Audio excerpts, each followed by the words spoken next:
আপোনাক এখন গুগলৰ পৰা ফটো আপোনাক উলিয়াই দিলে এনেকুৱা এটা ঘৰ আমাক তৈয়াৰী কৰি লাগে একদম একজেক্ট আপুনি বনাই দিব পাৰিব 400 প্লাস তেওঁলোকে বিল্ডিং হ্যান্ড ওভাৰ কৰিছে লগতে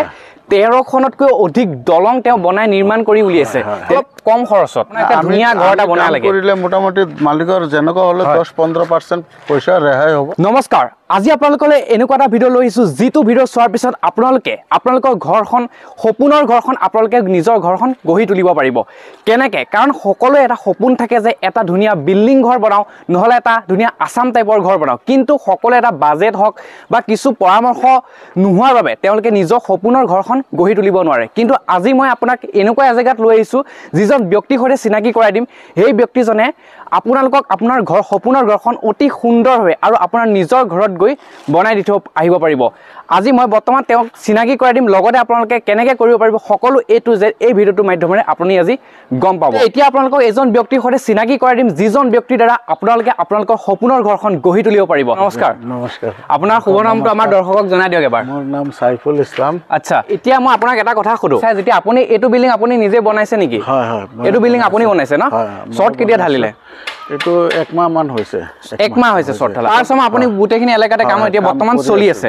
হয় আচ্ছা এটা কথা কৰো বহুতৰ ডিমান্ড থাকে ডিজাইন দেখাই দিয়ে যে মোক এটো ঘৰ এক্সাক্ট বনাই লাগে আপুনি হে এনেকে এক্সাক্ট আপুনি ঘৰটো একদম বনাই দিব পাৰিবনে যেনেকুৱা কাস্টমাৰে বা ওনাৰে যেনেকুৱা ডিজাইন দিব হয় সেম টু সেম তেনেকুৱা হ'ব কোনো একদম হয় আপোনাক এখন গুগলৰ পৰা ফটো আপোনাক উলিয়াই দিলে যে দাদা আপোনাক এখন এনেকুৱা এটা ঘৰ আমাক তৈয়াৰী কৰি লাগে একদম এক্সাক্ট আপুনি বনাই দিব পাৰিব আচ্ছা তে আপোনালোকে কোনো চিন্তা কৰিব নালাগে আপোনালোকে গুগলৰ পৰা এখন ফটো উলিয়াওক ফটোখন দাদাক দেখাওক যে দাদাৰ লগত কথা পাতক যে মোক এনেকুৱা ধৰণৰ এটা বিল্ডিং ঘৰ বনাব লাগে দাদাহঁতে মোৰ পিছফালে এইটো দেখিছে ধুনীয়াকৈ একদম এটা বনাইছে আপোনাক এ টু জেড এক্সাক্ট আপোনাক দাদাই ঘৰত বনাই দি থৈ আহিব পাৰিব দৰ্শক এতিয়া ধুনীয়াকৈ দেখাই দিম এইটো ঘৰ দাদা বেছি দিন হোৱা নাই চাগে আপোনাৰ কাম চলি আছে অলৰেডি কনষ্ট্ৰাকশ্যন চলি আছে হয় হয় দে দাদা এই কাম এইটো ঘৰ যিটো দেখিছে এইটো আপোনালোকে দাদাই একদম ধুনীয়াকৈ বনাই ৰেডি কৰি আছে আৰু ওপৰ চট ঢালা দিয়া এমাহ মানে হৈছে অনলি হয় আপুনি কিছুমান ডিজাইন আপোনাৰ নিজৰ ফালৰ পৰা দেখাব পাৰিবনে পাৰিম এতিয়া ওনাৰে কেনেকুৱা পছন্দ পায় সেইটো দুজি মোক কয় তেতিয়াহ'লে মোৰ তাত ডিজাইনৰ কেটলগ আছে আৰু পুৰণা ঘৰৰ যিবিলাক ঘৰ মই হেণ্ড ওভাৰ কৰিছো একেটা নক্সাও আছে আচ্ছা তো একেটা চালে আপুনি আপোনাৰ ফালৰ পৰা মানে পৰামৰ্শ দিব পাৰিব হয় ক'ত আহক দেখাই দিব যত্ন কৰিছো এইবিলাক চাওক শ্ৰীটো একদম কিনেকুৱা ধুনীয়া একদম বনাইছে দাদা চাওক এইটো দাদাই কাম পুৰা আৰু হয় দেখিছে ন আপোনালোকে কি ধুনীয়াকৈ বনাইছে এনেকুৱা ৰাউণ্ড চিৰি বহুত কম ৰাউণ্ড চিৰি হয় না এইটো টু প্লেক্স আচ্ছা এইটো আপোনালোকক এবাৰ দেখাই দিব যত্ন কৰিছো চাওক কেনেকুৱা ৰাউণ্ড চিৰি আপোনালোকক চাওক কেনেকুৱা ৰাউণ্ড চিৰি বনাইছে আপোনালোকে দেখিছে ধুনীয়াকৈ দাদা এতিয়া দাদা আৰু এটা কথা সুধো যে আমাৰ দৰ্শকে বহুতে ডিমাণ্ডিং কৰি থাকে যে অলপ কম খৰচত আপোনাৰ এটা ধুনীয়া ঘৰ এটা বনাই লাগে কৰিলে মোটামুটি মালিকৰ যেনেকুৱা হলে 10-15% পইচা ৰেহাই হ'ব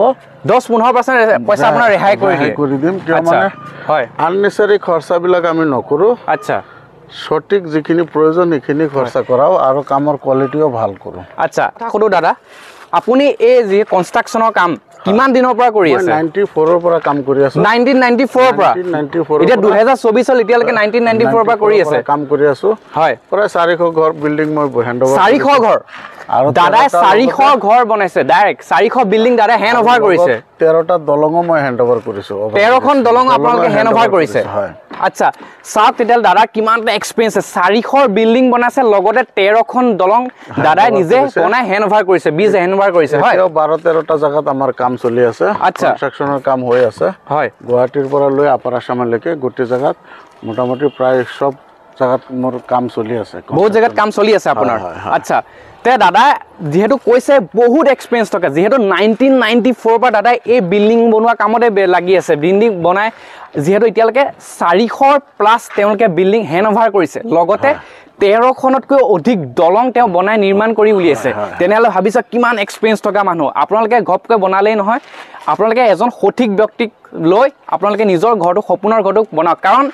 পইচা যেহেতু আপোনালোকে যেহেতু খৰচা হ'ব হয় খৰচা হোৱাৰ লগে লগে আপোনালোকৰ যেহেতু ভাল কাম এটা হওক মই হেতুৱে বিচাৰো মোৰ ভিউৱাৰ্ছে এটা ভাল কাম পাওক যে ধুনীয়াকৈ এটা বনাব পাৰে হয় আৰু সেই বনোৱা মানুহজন যাতে পারফেক্ট হ'ব লাগে হয়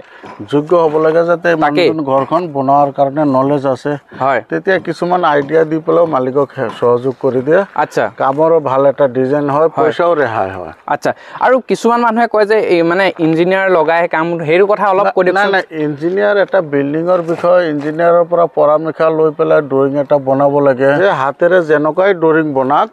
এজন ইঞ্জিনিয়াৰৰ দ্বাৰা কাৰেকশ্যন কৰাই তাৰ পিছত ঘৰত হাত দিব লাগে ধুনীয়া কথা এটা কৈছে পইচাও মালিকৰ ৰেহাই হয় জাগাও লোকচান নকৰে আচ্ছা একদম সঠিক মানে জেগা কাবাৰ কম থাকিলেও ধুনীয়াকে বস্তুটো আহি যায় বঢ়িয়া কৰি ডিজাইন বনাই দিয়ে ক'ত বাথৰুম হ'ব কিচেন ক'ত হ'ব বেডৰুম কেনেকুৱা হ'ব লাগে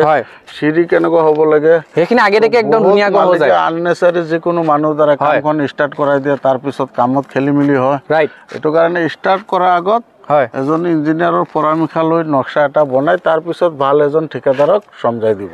কাৰণ আপোনালোকে ঘপকে এটা মিস্ত্ৰী লগাই ঘপকে ভিডিঅ' এটা বিল্ডিং বনাই দিলে পিছত আপুনি ভাবিব যে মোৰ বাথৰুমটো হ'ব লাগিছিল এই জেগাত মোৰ চিৰিটো হ'ব লাগিছিল এইখিনি জেগাত মানে বস্তুখিনি নিমিলে পিছত আপুনি পইচাও খৰচ কৰিলে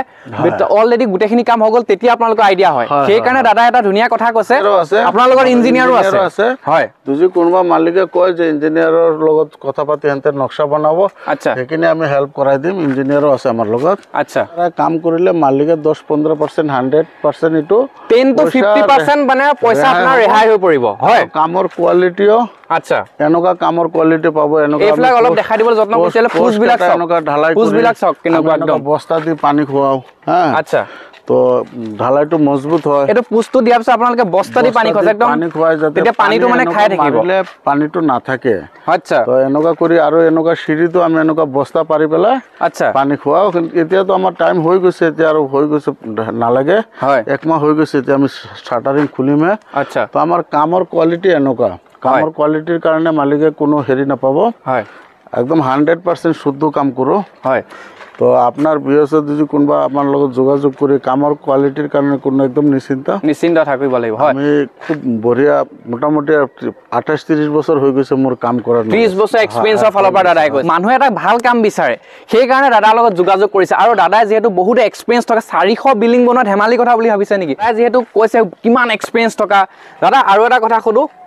আপোনাৰ যেহেতু ভিউ আছে যেতিয়া আমাৰ ফোন কৰিব যেতিয়া আপোনাৰ কামটো ভাল দেখিছে যেহেতু আপোনাৰ ভিডিও কৰিছো আপুনি একদম ধুনিয়াকে বনাই দি থৈব পাৰিব হয় হয় 100% আচ্ছা তো আমাৰ ভিউৱাৰ্ছক কি ক'ব আপোনাৰ ফালৰ পৰা মই আপোনাক নম্বৰ দি দিম আচ্ছা স্ক্ৰিনত নাম্বাৰ থাকিব দাদা নাম্বাৰটো থাকিব আপুনি যদি ভাবিছে আপোনাৰ এটা ধুনিয়া সপোনৰ এটা বনাম ঘৰ এটা বনাম বুলি ভাবিছে তেনেহলে দাদাৰ যি স্ক্ৰিনত নাম্বাৰ ওলাই আছে সেই নাম্বাৰত আপুনি ফোন কৰক ফোন কৰি দাদা সৰে যোগাযোগ কৰক কথা পাতক যে কেনেকুৱা কি আপুনি কথা খৰচা হ'ব বা গুটেখিনি কি হ'ব কিমান এটা এৰিয়া আপোনাৰ আছে গুটেখিনি এ টু জেড আপুনি কথা পাতক কাৰণ ঘৰটো বনোৱা আগতে এই কথা ভাবি লওক ঘৰটো যেতিয়া বেলেগ মিস্ত্ৰী খৰি ঘপকে বনাব পিছত বেয়া হ'ব তেতিয়া আপোনালোকে পস্তাব কিন্তু সেই কাৰণে কৈছো এক্সপেৰিয়েন্স থকা মানুহৰ লগত আপুনি যোগাযোগ কৰক দাদাৰ 30 বছৰ এক্সপেৰিয়েন্স আছে আৰু সেই কাৰণে দাদা খৰি মই এটা ভিডিও কৰিছো ভিডিও কৰি আপোনালোকক চিনাকি কৰাই দিছো যাতে আপোনালোকে আপোনালোকৰ সপোনৰ ঘৰখন মৰমৰ ঘৰখন এটা ধুনিয়া কৰি এটা গঢ়ি তুলিব পাৰে এটা কথা লাষ্ট আপোনালোকক কম যে স্ক্ৰিনত ওলাই থকা নাম্বাৰত আপোনালোকে ফোন কৰক ফোন কৰি লৈ পেলাই আপোনালোকে দাদাক যোগাযোগ কৰক আপোনালোকে অসমৰ বিভিন্ন প্ৰান্ততে নাথাকক কিয় দাদাই ঘৰত গৈ কথা বতৰা পতা পিছত তাত গৈ আপোনালোকৰ সেই মৰমৰ সপোনৰ ঘৰটো বনাই দি থৈ আহিব পাৰিব দাদা লাষ্ট এবাৰ কি ক'ব আমাৰ ভিউৱাৰ্ছক কৈ দিয়ক আৰু আপোনাৰ